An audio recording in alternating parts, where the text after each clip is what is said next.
Kinamig ti pagtitipon ng pwersa ti pulisya ti 31 ti tawena drug personality lalaki kalapasan na maipagarup ang aktuan ti panagilakon na di maata pa siya mo iti niway drug bypass operation iti barangay Padangitan, Danglas Abra, agaro palas 9 di rabi. Narekobre ken kuana ti upat sa siya ti maata pa siya mo ano sa dinno may sa ti subject ti bypass ken talo ti nakumbiskar iti ikot na. Agdag sendig ito iti 0.80 grams kinagata ti 5,440 pesos. Kuna ti pulisya positibo ti test by iti suspect, iso daw ko sa niway ti operasyon ngayon daluan ti Danglas MPS, kadwa ti PDEO kaya na duma units ti pulisya. Kan conduct tayo sir nga police community relations. So iti panagbisita tayo iti agnanaed iti barangay Padangitan ket naiyumanda kanya tayo iti problema iti droga iti lugar.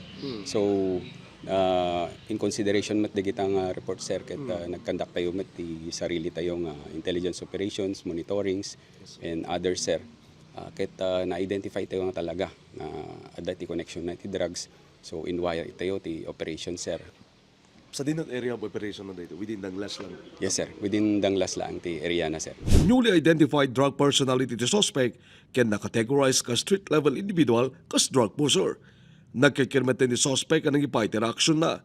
Sumango na ito iti reklamo panaglapsing ti RA 9165 when a Comprehensive Dangerous Drugs Act of 2002. Inpasingkat ti pulisya nga dadapay a paingatan ti kampanyada kontra ti legal na droga. Kaya tayo nga po tidenen ti operations da ditoy tapno kasta ket haan nga digijay man potential nga agbaling nga victims users ket maperbentaran tayo sir. Archie Lorenzo, Balitang Solidort.